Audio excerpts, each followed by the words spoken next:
Bon,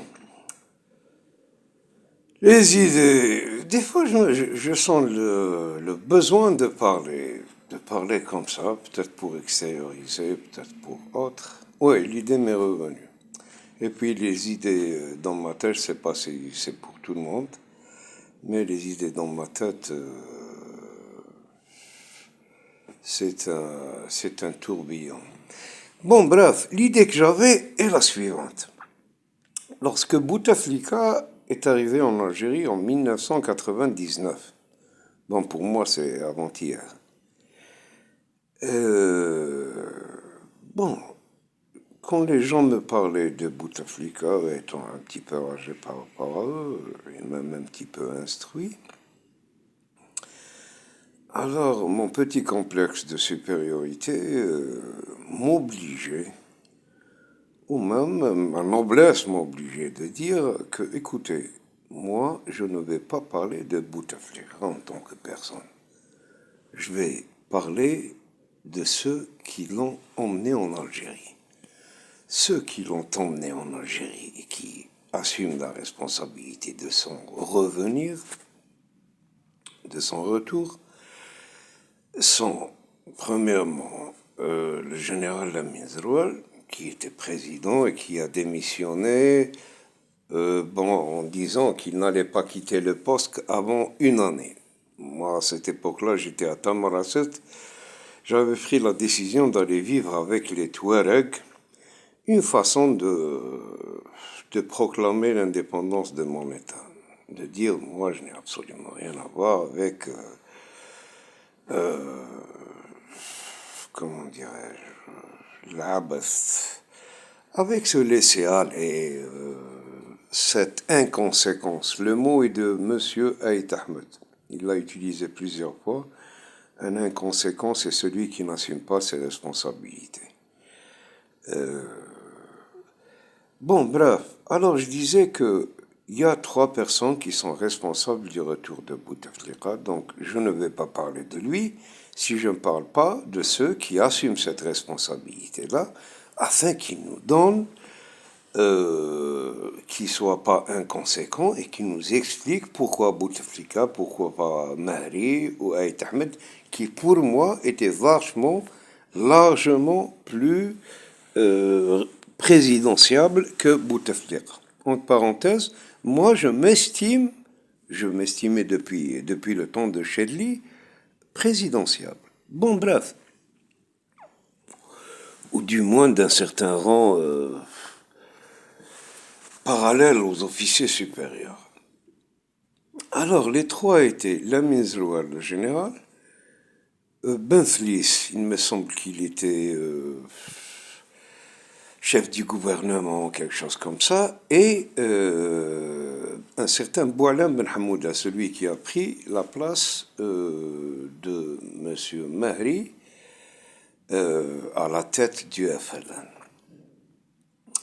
Alors, il y a une petite anecdote arabe qui disait qu'un jour un roi demanda a fait une annonce sur Facebook. Celui qui peut apprendre à mon âne à lire et à écrire aura une récompense, c'est pas moi, disons Monte-Carlo. Il aura une principauté à Monte-Carlo. Alors tout le monde, bien sûr, évitait ça. Il y a un certain personnage dans la mythologie arabe qui s'appelait Djha. Alors ce Djha alla voir le roi. Il lui dit, écoutez-moi, son Altesse, son Excellence et tout ce baratin-là, moi je peux apprendre à votre âne à parler, à écrire et même à citer de la poésie. Mais pour ceci, il me faudrait du temps. J'aurais besoin de 5 ans. Alors, le roi, du moment qu'il était le seul candidat, etc., accepta. Et puis les gens, mais si l'âne n'apprend pas à lire et à écrire, le monsieur en personne sera exécuté, etc. On va le passer à la guillotine, quoique la guillotine, bon, l'invention islamique, bon, on l'a inventée vachement après. Alors les gens allaient voir Juha, disons c'est le personnage de l'astucieux, de celui qui a beaucoup d'ironie, etc. Une certaine philosophie de vie avec beaucoup d'ironie. D'ironie et des blagues, bien sûr. Toutes les blagues sont plus ou moins sur Juha.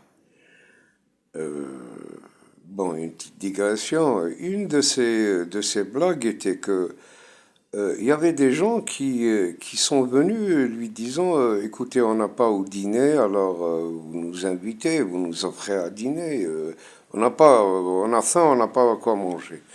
Alors il leur dit écoutez, mais il y a une grande fête là-bas, il y a monsieur tel qui va se marier, il y a un grand buffet, etc. Allez manger là-bas. Alors tout le monde a pris la direction de cette fête, de ce banquet. Et puis lui, à un moment donné, il se lève et il court derrière les gens.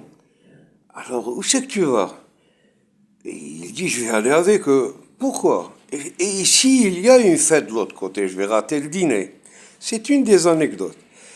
Alors, les gens prennent Juha et ils lui disent mais monsieur, vous allez perdre votre tête, l'âne ne va pas apprendre, etc. Il leur a dit écoutez, dans 5 ans, le roi peut mourir, l'âne peut mourir. Moi-même, j'espère mourir à 4 ans, de l'enseignement de l'âne.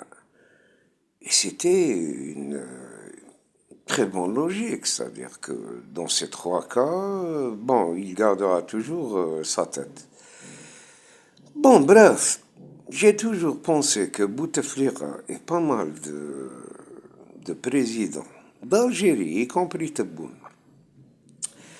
sont plus ou moins dans cette logique-là.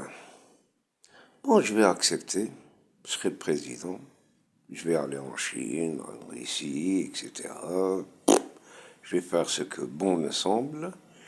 Et pendant ce temps-là, bon, peut-être qu'il y aura une guerre, peut-être qu'il y aura, je sais pas quoi, peut-être qu'il y aura quelqu'un qui viendrait investir 300 milliards en Indonésien. Alors, cette inconséquence, bah, je me souviens de Bouteflika, toute la merde qu'il a dit, toutes ces idioties. Avant lui, le ministre de la Défense, Khaled Nazar, d'ailleurs, je n'arrive même pas à le situer. Et puis, il y a une autre chose, c'est-à-dire ces responsables-là, généralement, on les voit de l'intérieur. C'est-à-dire, par exemple, de l'intérieur, il y a 3 responsables, Zeroual, Ben Hamouda, Boualem Ben Hamouda, il est toujours vivant, et puis Ben Flis bon, qui avait quelque chose à voir. Je pense que c'est lui qui a organisé les résultats du vote à l'avance. Mais sur le plan international maintenant. Alors sur le plan international, on sait très bien que, c'est-à-dire lorsque De Gaulle a pris la présidence de la France en 58, 59, je ne sais pas quoi, la première des choses qu'il a faites, c'est j'accorde bien le COD. Des fois, je suis bon, étant un arabisant, etc. Hein. Alors, un arabisant de base. Alors, il a tout de suite dépêché Mitterrand comme gouverneur général de l'Algérie. C'est toujours un point d'interrogation. Bon, je pense même pas que Macron s'y intéresserait, c'est-à-dire pourquoi Mitterrand. Alors je ne sais pas si Mitterrand faisait partie des Juifs d'Algérie que les Américains ont libérés le 9 novembre 1942. Et le 9 novembre, c'est la date de la chute de Berlin. Bon, donc